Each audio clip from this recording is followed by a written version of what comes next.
বাংলাদেশ সেনাবাহিনী জাতিসংঘ শান্তি রক্ষা কার্যক্রমের UNDPKO এটার যে নির্দেশিকা সেটা গুরুতরভাবে লঙ্ঘন করে দেশবাসীর বিরুদ্ধে এই বিশ্ব সংস্থার লোগোযুক্ত সাজোয়া যান ব্যবহার করছে, যেটাকে আর্মার্ড পার্সোনাল ক্যারিয়ার বলা হয়।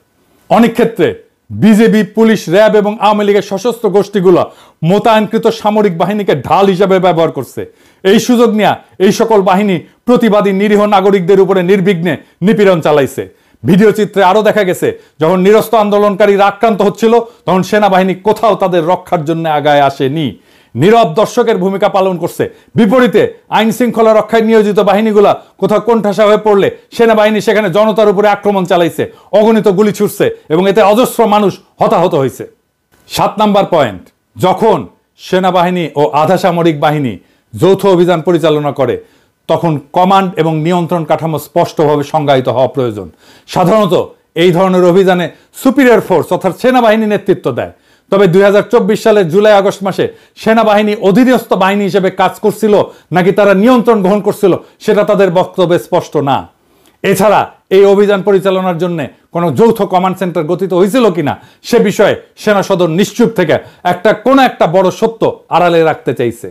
গত বছরের আন্দোলন বিক্ষুব্ধ সময় জুলাই মাসের 3য় সপ্তাহের পর থেকে দেশের বিভিন্ন এলাকায় অবস্থিত ক্যান্টনমেন্টগুলোকে কেন্দ্র করে সেই অঞ্চলের সকল আইন শৃঙ্খলা রক্ষাকারী বাহিনীর সমন্বয় সাধন এবং নেতৃত্ব প্রদানের দায়িত্ব অর্পিত হয়েছিল সংশ্লিষ্ট জিওসিদের উপরে। আমার বিনীত প্রশ্ন, এই বিষয়ে জেনারেল সাহেবেরা তাদের প্রতিক্রিয়াপত্রে এখন কেন কোনো কথা বলতেছেন না? 8 নাম্বার, সেনাবাহিনীর ভূমিকা বিশেষভাবে প্রশ্নবিদ্ধ হয়েছে যখন সেনাবাহিনী, police, RAB, BGB, Awami League সমর্থিত সশস্ত্র গোষ্ঠীগুলোর একত্রে ঢাকা চট্টগ্রাম মহাসড়ক বিশেষ করে যাত্রাবাড়ী এলাকা সাফ করতে যৌথ অভিযান পরিচালনা করে। সেনাবাহিনীর নিরাপত্তা বেষ্টনী তৈরি করা সেখান থেকে দমনকারীদের সামরিক কৌশলগত সহায়তা প্রদান করছিল, যাতে পুলিশ, র্যাব সহ মাঠে নামা অন্যান্য নিপীড়নকারী শক্তিগুলো নিরাপদে আন্দোলনকারীদের উপরে সাঁড়াশি আক্রমণ চালাইতে পারে। সেদিন বিক্ষোভরত শিক্ষার্থী জনতার উপরে চালানো অভিযানে সেনাবাহিনী প্রাণঘাতী গুলি ছুড়ছে, সেখানে তারা বহু প্রতিবাদকারীকে হতাহত করে ছত্রভঙ্গ করছে। 9 নাম্বার, 2024 সালের 22শে জুলাই সেনাপ্রধান যাত্রাবাড়ী পরিদর্শন করেন। সেখানে 17 থেকে 21শে জুলাইয়ের মধ্যে ব্যাপক হত্যাকাণ্ড সংঘটিত হয়। জেনারেল ওয়াকারুজ্জামান সেখানে গিয়ে ঘোষণা করেন হাইওয়ে ক্লিয়ার্ড, যা স্পষ্টতই প্রমাণ করে এই অভিযান তার নেতৃত্বে পরিচালিত হয়েছে। অথচ তারা এই দাবি করতেছে খুনি হাসিনা নাকি সেনাবাহিনীকে শুধুমাত্র জনপ্রশাসনকে সহায়তার জন্য মোতায়েন করছিল। যদি তাই হয় তাহলে সেনাপ্রধান এই ক্ষেত্রে তার সীমার অতিরিক্ত আচরণ করে দেশের প্রচলিত আইন কানুন এবং রাষ্ট্রাচার লঙ্ঘন করছেন।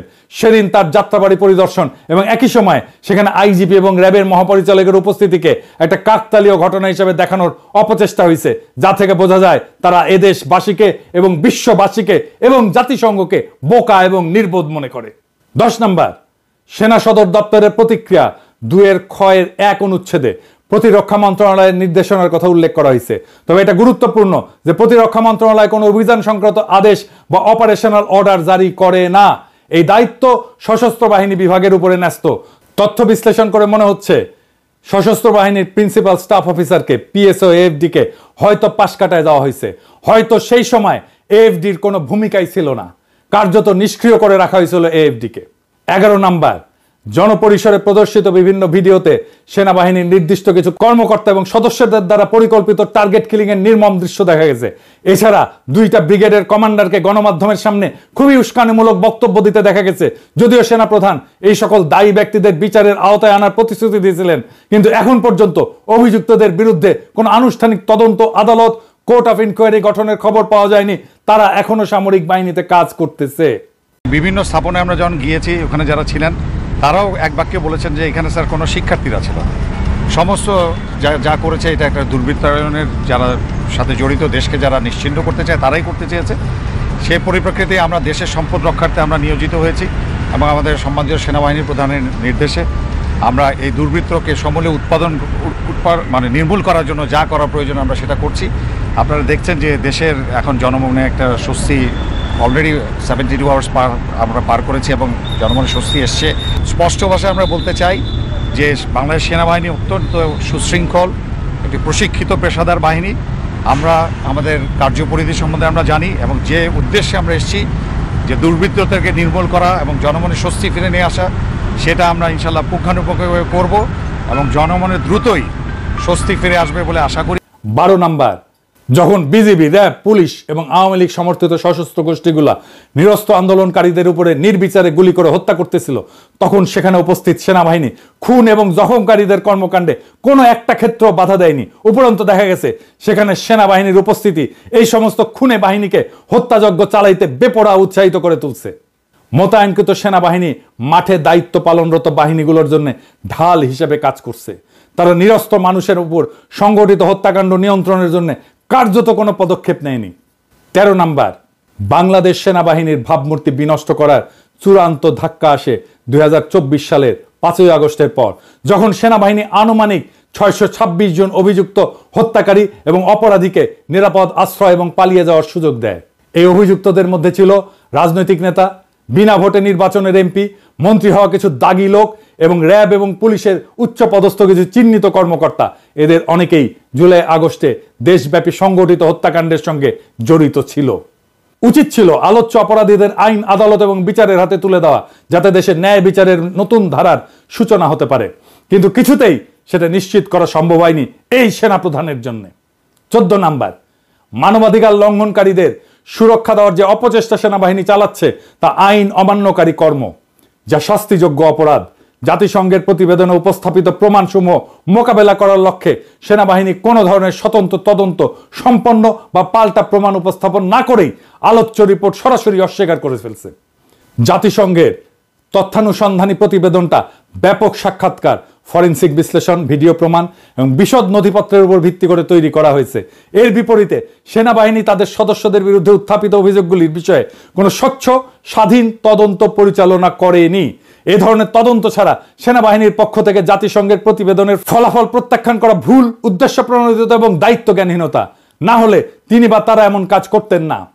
এই প্রতিবেদনকে অন্ধভাবে নাকচ করার মাধ্যমে ন্যায় বিচার এবং জবাবদিহিতা নিশ্চিত করার পরিবর্তে সেনাবাহিনী ভয়াবহ মানবাধিকার লঙ্ঘনকারী ব্যক্তিদেরকে রক্ষা করেছে। এটি মানবাধিকার এবং আইনের শাসনের প্রতি সেনাবাহিনীর প্রতিশ্রুতি সম্পর্কে গুরুতর প্রশ্ন তোলে।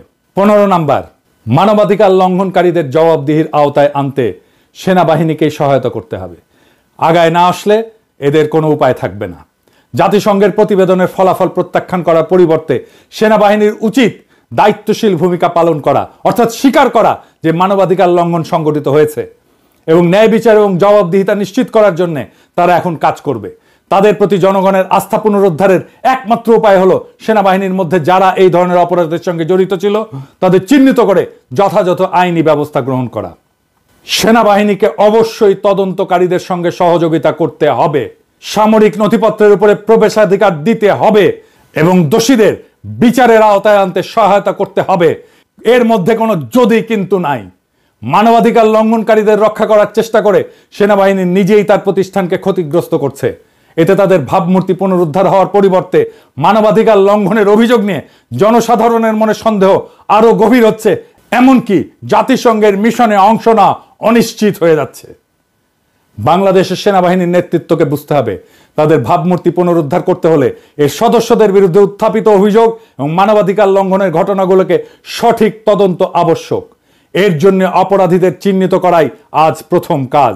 অভিযুক্ত অপরাধী এবং হত্যাকারীদের বিচার ব্যবস্থার হাতে তুলে দেওয়া, OHCHR এর তদন্তকারীদের সঙ্গে পূর্ণ সহযোগিতা করা, প্রাসঙ্গিক নথিপত্র এবং অন্যান্য প্রমাণ সরবরাহ করা, তাদের বাহিনীর সদস্যদের দ্বারা সংগঠিত অন্যায় প্রমাণিত হলে তা স্বীকার করার মাধ্যমেই শুধু বাংলাদেশ সেনাবাহিনী তার হারানো গৌরব, বিশ্বাস এবং মর্যাদা পুনরুদ্ধার করতে পারবে।